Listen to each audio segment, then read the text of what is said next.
Health insurance घेताना सगळ्यात पहिली आणि महत्त्वाची चूक, हे सगळं पाहून मग मी त्याचा प्रकांड पंडित होणार आणि मग मी कंपॅरिझन करून 3-4 महिन्यानंतर कदाचित प्लॅन घेणार आणि त्याच्यात सगळ्यात मोठा माझा झालेला फायदा, मला 2 ते 3,000 प्रीमियम वाचणार. Wow, fantastic right.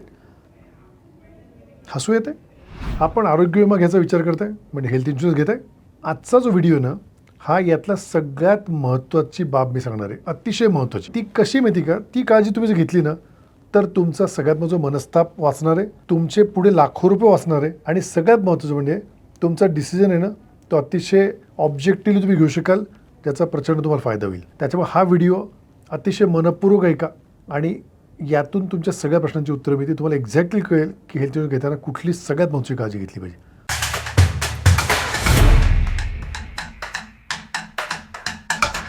मला आश्चर्य वाटतं, करोनामध्ये इतका मोठा फटका बसला, अनेक घरांमधले जवळचे नातेवाईक वारले आणि खर्च किती आले कधी इमॅजिन केलं नाही. 2 लाख, 5 लाख, 10 लाख, 15 लाख, 50 लाख, 70 लाख असे क्लेम आलेत आणि लोकांना घरातले सोनं विकावं लागलं, म्युच्युअल फंड पूर्णपणे रिडीम करावं लागले, स्टॉक्स विकावं लागले, काही लोकांना घरं विकावे लागले, प्लॉट्स विकावे लागले.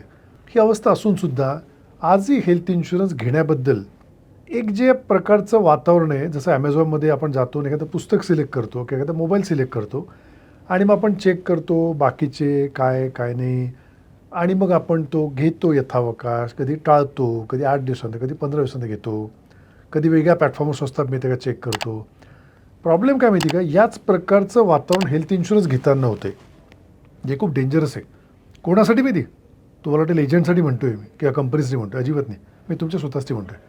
माझ्या परिचयाची एक व्यक्ती आहे, आमचं 3 महिन्याचं डिस्कशन झालं. 3 महिने, सचिन सर मेडिक्लेम घ्यायचा तुमच्याकडूनच, तुम्ही सांगा प्रॉपर, तुम्ही त्यातले जबरदस्त मास्टर आहात, एक्सपर्ट आहात, स्पेशलिस्ट आहात, वॉट एव्हर, नो प्रॉब्लेम. मी सगळा डेटा घेतला, डिटेल घेतले, प्री एक्झिस्टिंग डिसीज कुठले काय सगळं घेतलं आणि त्यांना एक प्रोडक्ट सजेस्ट केलं. का सजेस्ट केलं, तीच कंपनी का, तेच प्रोडक्ट का, ते व्हेरियंट का, तेच ॲड ऑन का, हे सगळं एक्सप्लेन केलं प्रॉपर.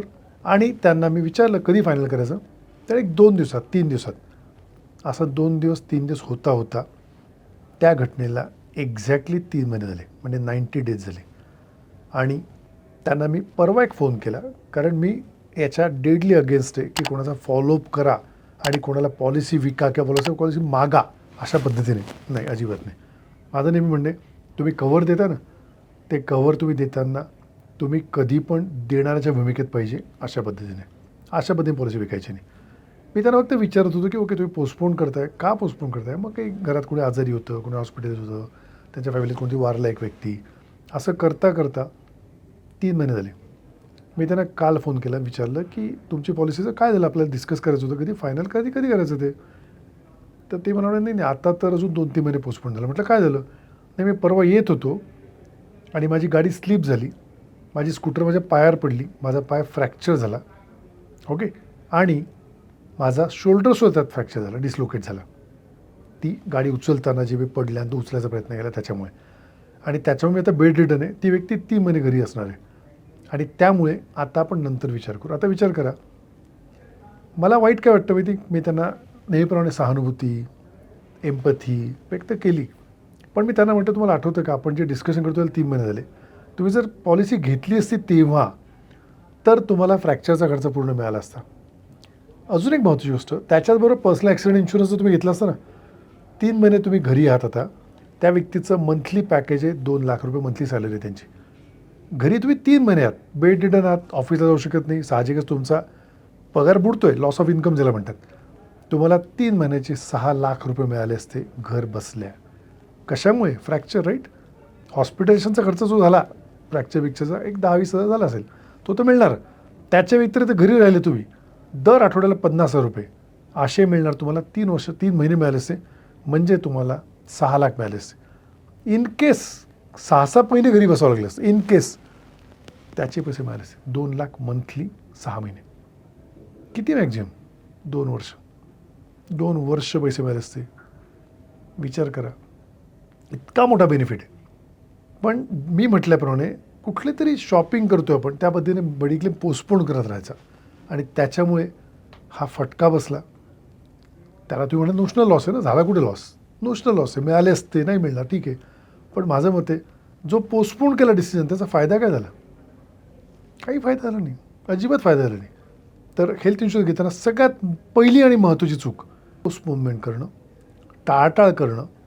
कुठलं तरी एक फीचर ज्याची गरजही नाही आहे त्या फीचरच्या मागे लागून किंवा एक स्वतःला खूप ग्रेट फिलिंग करणं की 4-5 एजंट आणि मग मार्केटमधले असलेले वेब ॲग्रिगेटर्स किंवा ब्रोकर याच्या साईट बीट चेक करून पूर्ण चार्ट तयार आहे, त्याच्यावर अभ्यास झाला आहे, रूम रेंट किती, ICUमध्ये किती, कोपे किती, सबलिमिट किती, झोन वाईज कोपे का, हे का ते का, हे सगळं पाहून मग मी त्याचा प्रकांड पंडित होणार आणि मग मी कंपॅरिझन करून 3-4 महिन्यानंतर कदाचित प्लॅन घेणार आणि त्याच्यात सगळ्यात मोठा माझा झालेला फायदा मला 2,000 ते 3,000 प्रीमियम वाचणार. Wow, fantastic right. हसू येते? हे होते घरोघरी आज. माझं मत आहे सगळं बाजूला ठेवा. एक व्यक्ती जो एक्सपर्ट आहे, वर्षानुवर्ष या फील्डमध्ये काम करतोय, डेडिकेटेड आहे, तो पॉलिसी मागत नाही, तो सोल्युशन प्रोव्हाइड करतोय, त्याच्यावर बसा अक्रॉस द टेबल, डिस्कस करा, 2 ते 3 तास शंका विचारा सगळ्या आणि त्याला सांगा तुझं बोलणं मी रेकॉर्ड करतोय, त्याचं बोलणं रेकॉर्ड करा आणि त्याच्या बोलण्यातून त्याच्या डोळ्यातून तुम्हाला जर रिअलाईज झालं तो बोलतोय, ऑनेस्टली बोलतोय, तो दम आहे बोलण्यात, ती पॉलिसी इमिडिएट बाय करा. पॉलिसी घेण्याला पोस्टपोनमेंट करू नका, नाहीतर असे फटके बसतात त्याने खूप पश्चाताप होतो पण त्याला काही इलाज नसतो. तर पहिले माझं सजेशन आहे ही चूक टाळा. ही कुठली खरेदी नाही आहे, ही खरेदी आहे आपल्या फॅमिलीसाठी असलेलं आरोग्य विम्याचं कव्हर जे लाँग लाईफ आपल्यावर असणार आहे, मरेपर्यंत आपल्याला त्याचा फायदा होणार आहे. आणि त्याने तुम्ही जेव्हा कव्हर घेतात तेव्हा मी नेहमी म्हणतो 10 ते 20 लाख किंवा 50 लाख किंवा 1 कोटीची FD तुम्ही क्रिएट करताय जी हॉस्पिटलसाठी आहे. आणि FD क्रिएट करायला तुम्हाला लागतं आहे इन्व्हेस्टमेंट हार्डली 20,000, 30,000, 50,000 एक FD आहे. काही झालं त्या FDतून म्हणजे त्या आरोग्य विम्यातून तुमचे ते पैसे हॉस्पिटल जाणार आहेत.